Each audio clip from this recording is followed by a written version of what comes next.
Gracias, Jonathan, por acompañarnos el día de hoy y de hablarnos de este importante tema sobre la dirección estratégica de finanzas con miras al nuevo futuro, ¿no?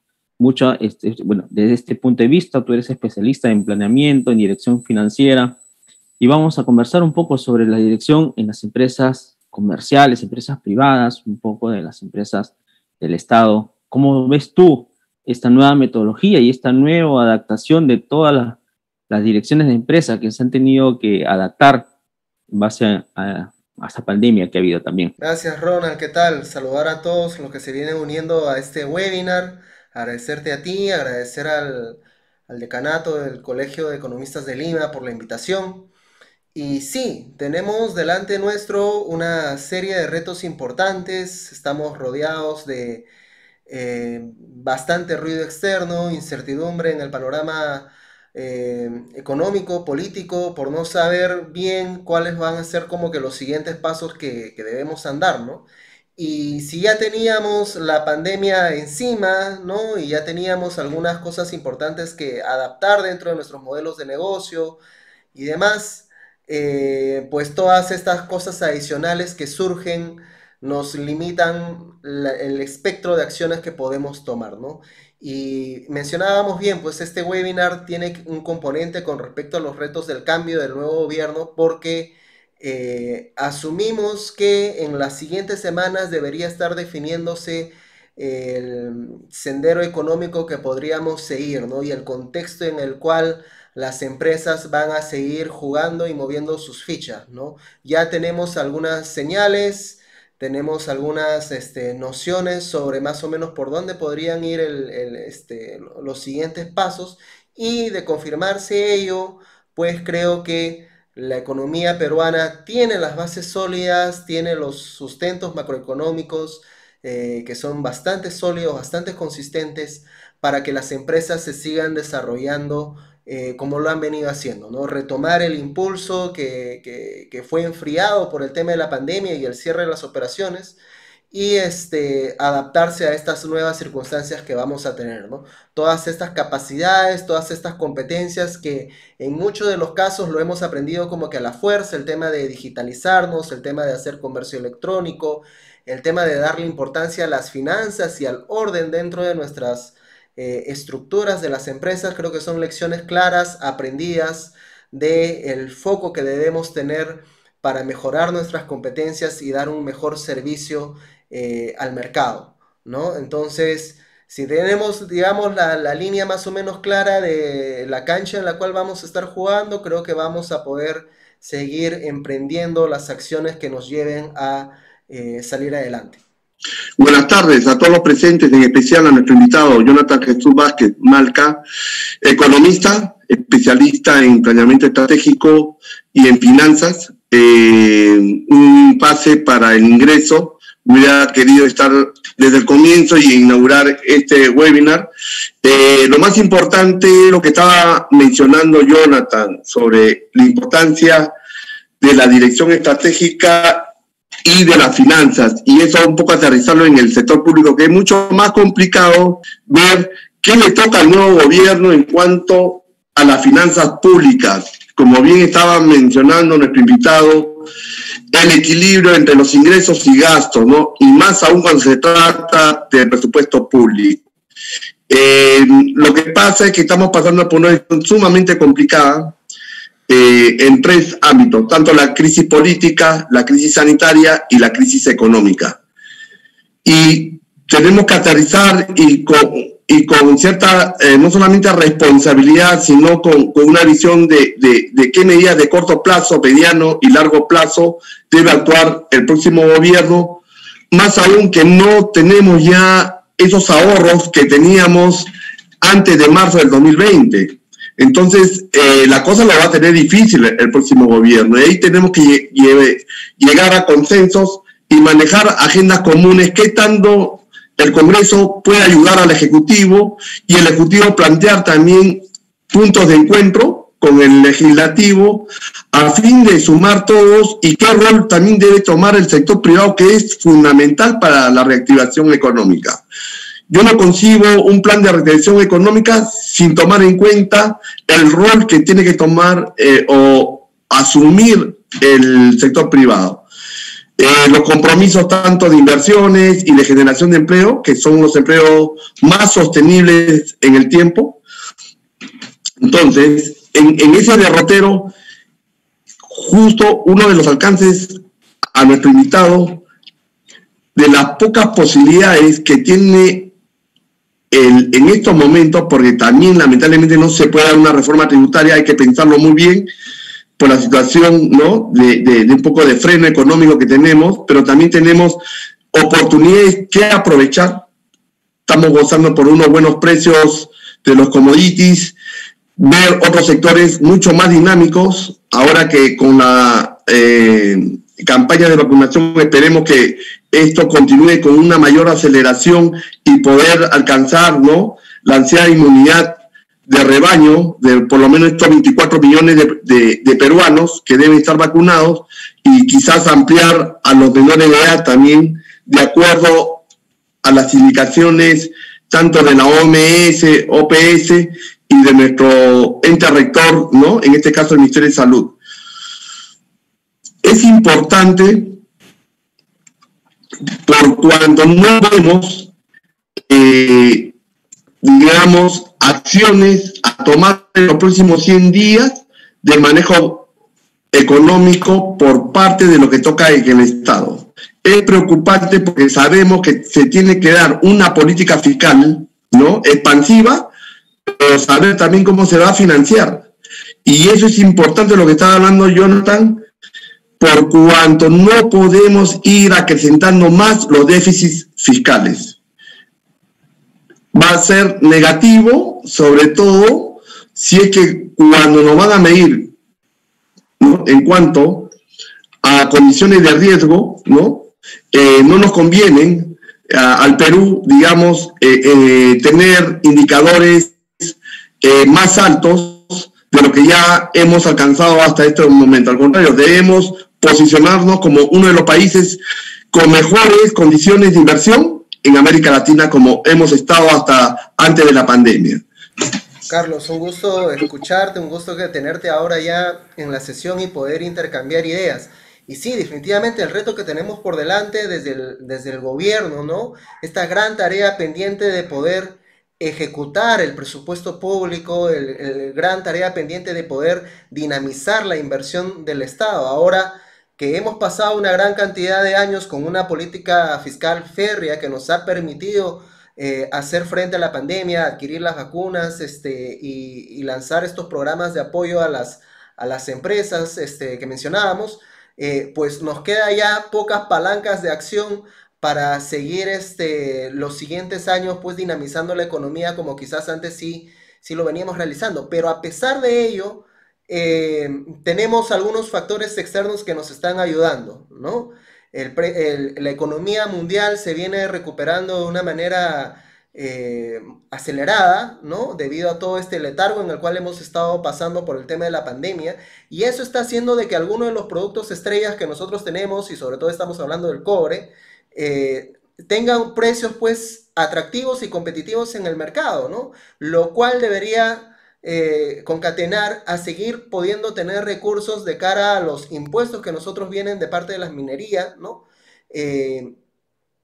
Y va a tener de cara también al gobierno el reto de poder manejar con bastante pulso, ¿no?, cómo va a dar continuidad a la inversión minera dentro del país, ¿correcto? En cómo se va a poder volver al Perú que siga siendo atractivo para este tipo de inversiones y para el tipo de las inversiones que hemos venido desarrollando en este tiempo y que tienen atractivo a nivel del mercado internacional, ¿no?, que permita generar inversión privada dentro del país, ¿no?, que permita conseguir el cobro de los impuestos para el financiamiento de las obras del Estado, ¿no?, y el seguimiento que se tiene que hacer con los gobiernos regionales y con las localidades, con las autoridades locales, ¿no?, de la ejecución del presupuesto público, ¿no?, que es una gran tarea pendiente, pero que al fin y al cabo es una gran oportunidad para la generación de puestos de trabajo y para la generación de bienestar en la sociedad, ¿no? Yo creo que el gran tema a la hora de conciliar el ejercicio de la empresa privada, ¿no?, con el ejercicio del Estado y del sector público, es que quizás desde la empresa privada, por el foco que se tiene de ser rentables, conseguir utilidad y atender a cada vez mercados más grandes como un entorno competitivo, hace pues que si lo comparamos con el Estado, quizás se pierde el foco de que cada acción que se realice al fin y al cabo tiene por objeto brindar un servicio a la sociedad, a los peruanos que las integramos, ¿no? Entonces, si me pongo en ese zapato, ¿qué acciones puedo yo realizar para poder estar en la mejor condición de brindar ese servicio, ¿no? Para poder mejorar mi capacidad operativa, para reducir los plazos de atención en la burocracia, ¿no?, que suele haber a la hora de realizar trámites y demás. Conversábamos en el primer bloque con Ronald sobre los retos de la informalidad, ¿no?, el trabajo pendiente que tenemos de poder trasladar estos beneficios al sector MIPE y PYME, ¿no?, que son el gran motor económico del país y que han sido fuertemente golpeados durante la pandemia. Entonces, a mí lo que me preocupa en este momento principalmente son los pocos días que nos quedan para realizar el traspaso de gobierno. Pedro Castillo, el presidente pues, que va a ser proclamado seguro en breve, ya ha venido trabajando con algunas personalidades, tenemos, digamos, algunos rostros ya en el área de finanzas y demás, pero digamos que en promedio el equipo es totalmente nuevo, ¿no? Y va a necesitar tiempo para conocer bien cómo funciona el Estado, cuáles son las cosas que ya estaban encaminadas, ¿no?, y cuáles son las tareas pendientes que necesitan atención urgente, ¿no? El tema de sanitario y el tema de lo que se ha avanzado, sobre todo en las últimas semanas con la vacunación y el paquete de vacunas que ya se tiene adquirido, es importante que no se pierda el ritmo. Nuestra economía depende de que podamos seguir con esos niveles de inmunización de la población, ¿no?, y del retorno a las actividades semipresenciales o presenciales, dependiendo de la industria y de lo que demande, ¿no? Entonces, poder hacer de manera eficiente y efectiva ese traspaso de gobierno, creo que es el reto inmediato que tenemos delante, ¿no? Entonces, poder tener la proclamación lo más breve y que se puedan juntar la administración actual con el equipo del profesor Castillo va a ser importante para poder ver qué tan afiatados van a estar estos siguientes pasos. El tema podemos aprovechar como oportunidad la innovación tecnológica, la incorporación también de esta micro y pequeña empresa, y vamos a conseguir seguro, Jonathan, y con Ronan, algunos retos del cambio climático, incluso de las ODS, ¿no?, que estamos muy lejos de estar trabajando la Agenda 2030, y no hablamos mucho, no hemos escuchado prácticamente nada en la primera vuelta ni en la segunda vuelta, y yo creo que hay que reflexionar y ver qué tanto en el corto plazo aprovechar estas, incluso hasta la misma pandemia ha producido una situación de oportunidades. Digamos, el transporte. Ya en Chile, Colombia, están reconvirtiendo su parque automotor y utilizando incluso con tecnologías de energías renovables y adecuados al cambio climático y al ahorro de carbono, ¿no?, de emisiones, como son los carros, ¿no?, con energía eléctrica. Sin embargo, aquí no estamos en absoluto. Hemos tomado medidas, hemos podido crear un fondo a mediano, digamos de 5 a 10 años, para ir cambiando el parque automotor, no le estamos regalando la plata, incluso ese cambio tecnológico de evitar menos contaminación, ¿no? Entonces, yo creo que por ahí está la clave, pero para ello necesitamos un Estado que tenga bien, ¿no? Digamos, ¿qué es lo que se debe hacer en el corto, mediano plazo? Un Estado que asuma nuevamente su rol planificador y con alianza estratégica con el sector privado, y la sociedad civil también es fundamental para el control y vigilancia ciudadana en el quehacer público, ¿no? Creo que ahí está la clave también de hacer esos cambios que reclama gran parte de la nación, pero lo más importante, en democracia y fortaleciendo la institucionalidad del país. Tenemos tantas oportunidades que han salido fruto de la pandemia. Yo siempre digo que no hay mayor oportunidad que una crisis por aprovecharse, ¿no? La crisis a veces pues te lanza a un primer shock, ¿no? Un primer letargo del mercado, pero ahí comienzan a aparecer las oportunidades, ¿no? Ahí aparecen los sectores no atendidos, las necesidades que no se habían visto, y así han nacido una buena cantidad de empresas en ese contexto. Siempre se dice que el peruano es emprendedor por naturaleza, y yo estoy convencido de que así lo es. El tema es que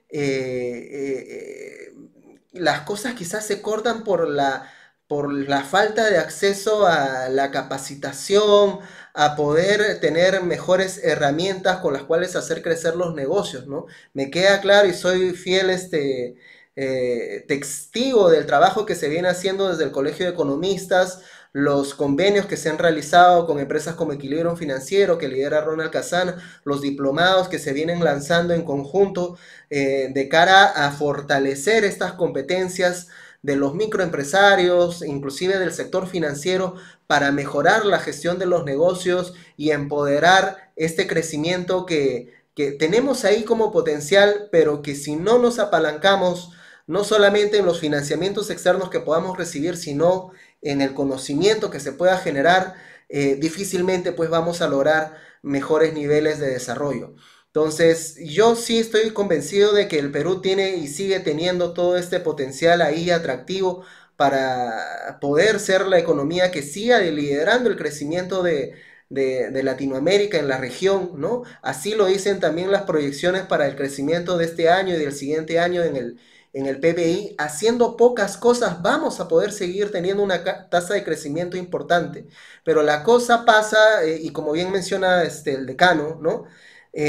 Sobre estos temas, pues, transporte público, cambio climático, transformación digital, la transformación en sí del Estado, que son evidentes, que son relevantes, que se pueden ver. No estamos acá descubriendo la pólvora, pero que no se terminan de accionar, y creo yo, por falta de voluntad política, por falta de fortaleza dentro de nuestras instituciones, ¿no? A veces cierto actor del Estado, por ejemplo, supongamos el Poder Ejecutivo, hace alianzas con el sector privado, se necesitan cambios dentro de la legislatura, se lleva al Congreso y a veces las cosas quedan entrampadas ahí. O viceversa, ¿no? A veces sale una buena idea dentro del legislativo, dentro del Congreso, que puede enmarcar las operaciones de la empresa para mejorar su accionar, pero quedan entrampadas ahí y no llegan a pasar a la rúbrica dentro del Ejecutivo, ¿no? Entonces nuestros actores, nuestros poderes del Estado han estado enfrascados en un constante enfrentamiento, ¿no? En un constante debate, y a veces que no ha podido generar valor. Entonces yo creo que si bien la oportunidad está delante nuestro, el panorama político nos hace ver de que van a venir años aún turbulentos, ¿no? Aún donde la capacidad de poder negociar, de poder ponerse en los zapatos de la otra persona va a ser necesario para llegar a puntos en común, ¿no? Si se siguen priorizando intereses particulares, personales, o de ciertos grupos económicos, va a ser complicado de que se logre un mayor bienestar dentro de la sociedad. Por eso mencionaba en el anterior bloque el tema de poder enfocarnos al fin y al cabo como agentes que estamos en servicio de alguien, ¿no? Entonces, dentro de la empresa privada, dentro del sector privado, cuando hacemos nuestro negocio y comienza a dar sus pasos, estamos poniéndonos en servicio de nuestro cliente. Estamos tratando de cubrir su necesidad, estamos tratando de entenderlo y ver cómo yo, con mis competencias, como empresa y con mi equipo que poco a poco ha venido creciendo, puedo servirle mejor a esta persona. Y de cara del Estado aplica lo mismo, ¿no? Si bien llego al poder y hay y hay líneas de mando y hay burocracia y algunas cosas extras, al fin y al cabo llegas ahí por mandato del pueblo, ¿no? Y llegas ahí con el objetivo de poder crear, ¿no?, las condiciones para que las empresas se desarrollen, para que se reduzcan los niveles de pobreza, para mejorar el nivel de educación, ¿no? Y para hacer que la sociedad sea una mejor sociedad. Entonces el reto creo que tiene bastantes aristas, es bastante complejo. Los problemas creo que muchos de ellos están ya identificados, ¿no? Y el tema pasa creo que por bastante humildad, ¿no? Humildad en reconocer de que no solamente por haber recibido un encargo de poder nos hace ya la autoridad máxima en el tema, sino que consensar, poder acercarnos a la otra persona, entender qué está pensando, su necesidad, dejar a un lado el tema de los intereses particulares o de pequeños grupos, nos puede llevar a encontrar mejores salidas, ¿no? Redondees un poco lo que estamos discutiendo y aterricemos, sobre todo en lo que le toca al Estado para fomentar el desarrollo de las MIPES y otras aristas pendientes que van a ser retos para el próximo gobierno. Jonathan. Si vamos a llegar a crecer este nivel, porcentaje interesante del PBI por el efecto rebote y también por las condiciones que se están dando en el mercado internacional, si tenemos y reconocemos todo este potencial, ya, ¿cómo podemos trasladarlo y volverlo una realidad? ¿Cómo ha pasado antes que sí, en algunos aspectos hemos venido liderando el crecimiento de algunas industrias y por qué otras quizás se han quedado desfasadas? Todo es cuestión y todo va en relación a estructurar mejores programas de apoyo, de financiamiento, a hacer un cambio en los reactiva, esperar que el Estado pueda accionar estas palancas que generen este mejor ambiente para el desarrollo de los negocios, o qué cosas o qué acciones están dentro de la empresa privada, dentro de las pymes y demás, para poder llegar a esos niveles. Y aquí leía el comentario que nos está dejando Cristian Guzmán en el chat de la transmisión en vivo que estamos haciendo en YouTube, que nos decía: el emprendimiento peruano no tiene límites, ¿no? Solo debemos de unirnos con el gobierno que implemente las políticas de desarrollo inclusivo. Y ese es el tema, ¿no? El decano mencionaba de que, pues, quizás a veces se siente de que algunas de las medidas que se toman dentro del gobierno son solamente dirigidas a ciertos sectores, solamente ayudan a cierto tipo de empresas y no terminan de incluir a esta gran fuente de generación de empleo y de desarrollo que son los emprendimientos micro o pequeños, ¿no? Y cuando ya comenzamos a pensar un poco más en cómo podrían crecer este tipo de emprendimientos, cómo podrían ser proveedores, como decía el decano, de empresas un poco más grandes, medianas, y generarse todo un ecosistema que permita que se hagan más sostenibles, la planificación estratégica juega un rol clave, ¿no?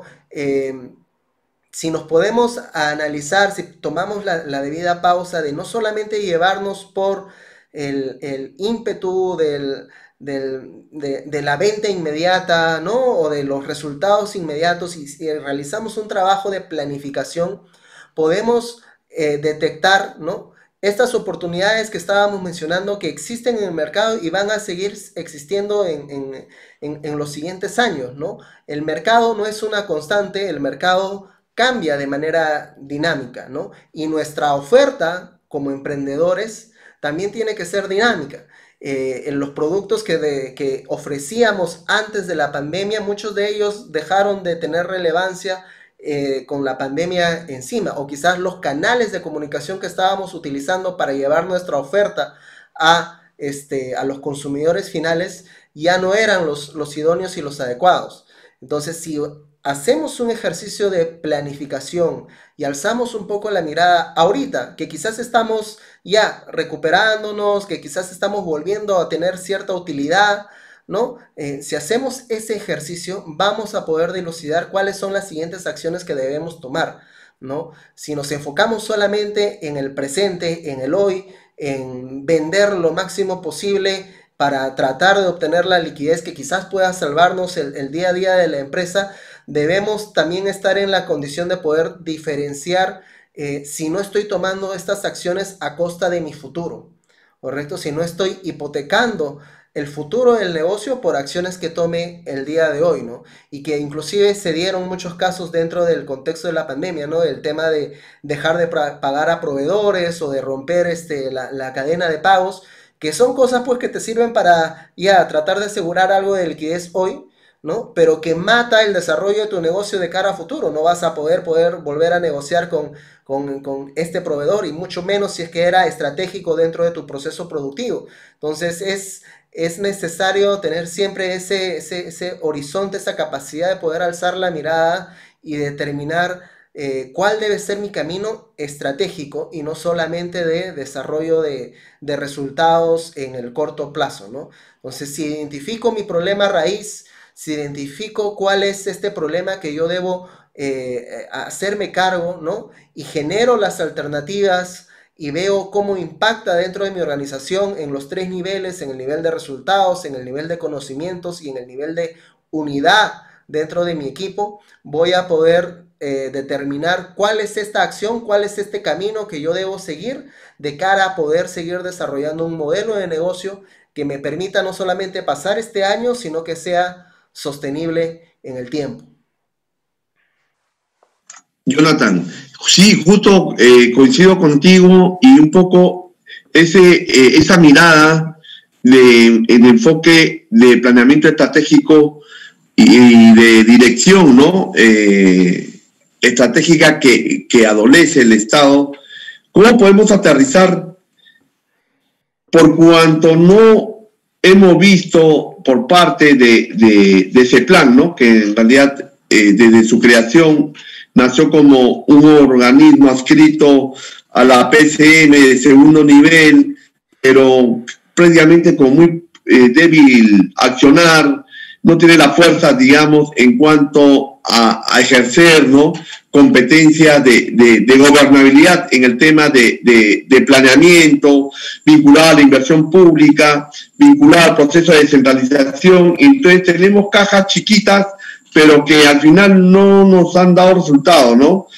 Y el otro enfoque en que a partir de los años 90, si bien cierto, era importante sanear las finanzas públicas, pero más allá de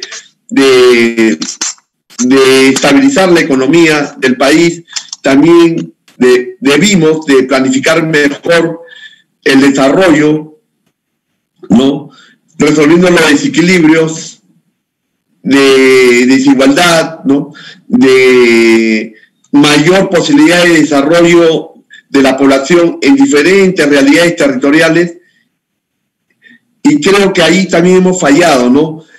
En ese enfoque más en el tema público, pero siendo vital construir espacios, ¿no?, de consensos para el desarrollo, como agendas de desarrollo territoriales en las futuras regiones.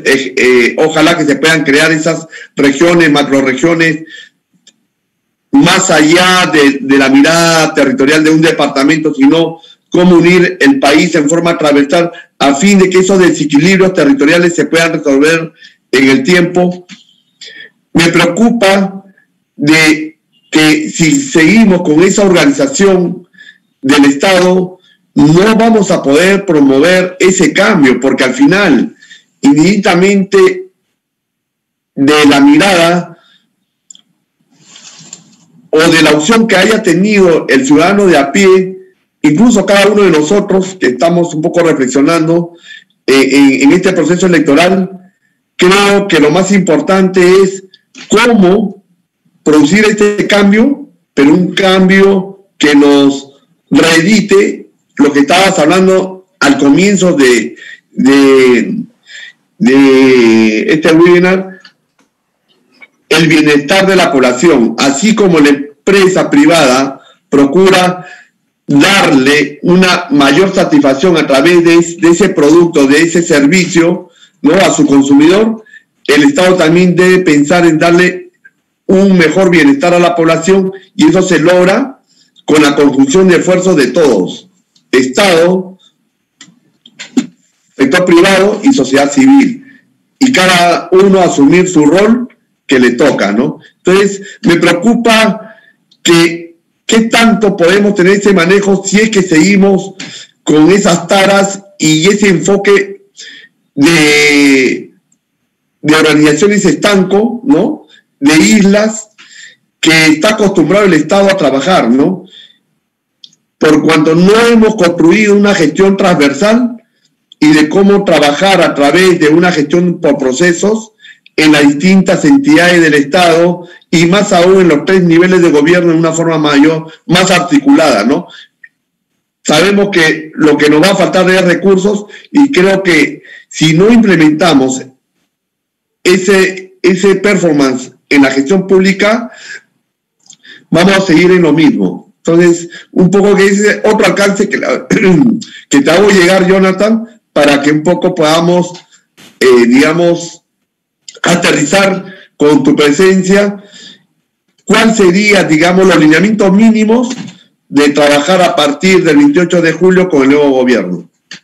Muy bien, Carlos. Sí, es todo un reto el que se tiene por delante en el sector público, ¿no? Yo creo que si nos ponemos metas alcanzables, y quizás esto es lo que a veces suele fallar, ¿no? Miramos todo el horizonte de los 5 años dentro de un gobierno y nos ponemos una meta que quizás se lance en campaña y que es demasiado ambiciosa o inclusive ya desde inicio imposible de realizar. Pero si nos ponemos metas un poco más alcanzables de seguimiento anual y donde se comprometan pues los actores que están involucrados dentro de ese objetivo, yo creo que se pueden lograr las cosas, ¿no? El claro ejemplo y muy reciente que hemos tenido es con lo de los Juegos Panamericanos, ¿no? Que contra viento y marea, pues, se logró sacar adelante y que en un principio, sobre todo, habían, pues, bastantes detractores y las cosas como que no estaban andando al ritmo esperado, pero se llegó a un buen puerto, se hizo un buen papel y creo que la sociedad también lo sintió, ¿no? La sociedad durante esa etapa de los Panamericanos se sintió bastante unida, hubo bastante patriotismo de por medio, ¿no? Y la gente, la sociedad civil, ¿no? Se sintió involucrada. Si nos ponemos una meta demasiado grande como, yo qué sé, reducir el 100% de la informalidad de acá al 2026, ya desde ese inicio estamos naciendo pues mal, ¿no? Porque no vamos a llegar a eso. Pero si nos ponemos metas, digamos, un poco más acotadas, oye, quiero reducir la informalidad en un porcentaje, ¿no? Determinado de manera anual. Y para ello, yo ya me planifico y me estructuro. Digo, a ver, tengo ya lanzado el Reactiva, tengo lanzado estos programas y quizás pues me junto con los expertos y con los actores involucrados, recojo ideas como las que acaba de lanzar Ronald, quizás ajusto algunas perillas más con respecto a quizás ser un poco más drástico con respecto a, ya, si quieres obtener los beneficios, sí o sí tienes que ser formal en tanto tiempo. Ok, si te vuelves formal, te vamos a dar todos los beneficios de tasas mínimas de interés, financiamiento, capacitación, ¿no? Para que aprendas a hacer crecer tu negocio, etc. ¿Qué más necesito? Necesito darle a determinados sectores dentro de estas pequeñas empresas algún marco legal adicional que no esté contemplado actualmente dentro de nuestras normas o leyes. Ya, entonces necesito ir al Congreso. Necesito ir al Congreso con un equipo especializado que tiene por objeto, ¿no? Por objetivo, por razón de ser, reducir la informalidad en el Perú. Está totalmente empoderado por los poderes que tenemos dentro del gobierno. Y dentro del Congreso, pues, se tienen que crear esos espacios, como yo mencionaba, ¿no? Donde no solamente se velen por los intereses particulares de determinados sectores, sino que se tenga pues esa visión más transversal, ¿no? De los problemas del país, de las necesidades que se tienen dentro de la economía nacional, que al fin y al cabo, si se llegan a cumplir los objetivos de formalización dentro del Perú, se va a empoderar a generar mayor empleo dentro del territorio, se va a generar mayor crecimiento dentro del PBI, se va a generar mayor crecimiento en la recaudación fiscal y una serie de beneficios adicionales que se dan solamente por el hecho de cumplir con esas pequeñas metas que nos podemos poner, ¿no? Entonces, estamos hablando de la necesidad de tener, pues, líderes dentro de nuestras organizaciones, ¿no? Líderes que permitan esa compenetración de las personas con los objetivos que son necesarios abordar en el país, y que lamentablemente cada vez más se nos acorta el tiempo de poder abordarlos, ¿no? Muchas veces, nos decimos, oye, cada 5 años salen pues alternativas extremistas, ¿no? Y no sabemos por qué, y son fiel reflejo de que hay pues grupos importantes de la población, una gran mayoría, que se siente desatendida, que no se siente escuchada, que se siente ignorada, ¿no? Y si queremos en realidad tener un país sostenible en el tiempo, así como estábamos hablando de la empresa, que sea sostenible en el tiempo, necesitamos poder implementar acciones estratégicas. Necesitamos un Estado que no sea tan pesado, tan elefante, sino que sea más dinámico, que tenga soluciones más innovadoras, más integradoras, ¿no? Y donde el objetivo principal, como les decía, sea dar un mejor servicio, ¿no? Generar ese bienestar, y no solamente el tema de ganarse pues el aprecio popular o los aplausos, ¿no? No, y agradecer al Colegio de Economistas, y como usted bien dijo, bueno, yo creo que el colegio está tomando un rol mucho más activo, mucho más participativo, tanto en beneficio para los agremiados, en beneficio del país, para que todos puedan escuchar, y que el Colegio de Economistas se haga presente en todas las políticas, no solamente económicas, sino reproductivas, y en especial en las MIPES, en este caso que nos toca a nosotros, que me toca a mí, para que puedan crecer, ¿no? Yo creo que el Colegio Economista está tomando un rol muy, muy participativo. Felicitamos al Consejo Directivo a través de usted para que esto continúe, ¿no? Y siga siendo. Jonathan, bien, gracias también a ti por tu participación. Yo creo que algunas palabras finales para que nos puedas brindar. Hemos hablado hoy un poco de todo, yo creo que economía, hemos hablado del sistema financiero, hemos hablado sobre la empresa privada, las finanzas públicas. Yo creo que temas muy importantes para todos en sí, en general, no solamente para los colegas, poder conocer un poco, unas palabras finales para poder concluir este webinar. Gracias, agradecerles, la verdad, a ustedes es todo un privilegio haber podido estar con ustedes y conversar sobre estos temas tan importantes. Agradecer al decano, Carlos Castro, agradecerte a ti, Ronald, por la invitación. Creo que la sesión ha sido bastante productiva, nos llevamos unos mensajes interesantes sobre que sí, pues tenemos los resultados de las actividades que hemos venido realizando, que son, digamos, y nos invitan al optimismo, ¿no? Pero que no nos debe tampoco dejar tranquilos sobre las acciones adicionales que aún tenemos por tomar. Desde el sector público hay una agenda pendiente, claramente definida, y si queremos generar esa confianza, como bien lo mencionaba el decano, tenemos que tomar pues acciones e involucrarnos entre todos para que se genere esa relación de confianza, ¿no? Y de cara del sector privado, tomar con seriedad el desarrollo de nuestros negocios que generan riquezas no solamente para mí, que puedo ser el emprendedor, sino también para cada familia que está involucrada de ese emprendimiento, ¿no? Y tener esta planificación estratégica, darle importancia a las finanzas, contribuye a poder desarrollar los negocios de mejor manera. Muchas gracias a todos los que se han unido a la transmisión, muchas gracias otra vez al Colegio de Economistas, y ya será hasta otra oportunidad. Perfecto, Jonathan, y sí, de seguro que no va a ser la primera vez ni la última. Esperemos contar con tu presencia en Encuentro Económico, que es un espacio que tenemos los sábados. Ya coordinaremos, ¿no?, para ver qué temas podemos contribuir en este enriquecimiento y en esta búsqueda de consensos y de mejorar las estrategias para el desarrollo del país. No sin antes de convocar a los economistas y a los jóvenes economistas que puedan integrarse a nuestro colegio a fin de ir también generando un cambio generacional y de fortalecimiento institucional. Gracias a todos ustedes, y estamos próximamente convocándolos a otro encuentro digital. Gracias. No olvides suscribirte al canal, recomendar el contenido con tus amigos o familiares. Muchas gracias a todos los que vienen apoyando el contenido. con sus aportes en Yape y Plin. Sin ustedes, este canal no sería posible. Este espacio se hace con mucha dedicación para ustedes. Me puedes encontrar también en Instagram, LinkedIn, Facebook, Jonathan Vázquez Oficial. Hablemos de estrategia. Nos vemos en un siguiente video. Chao.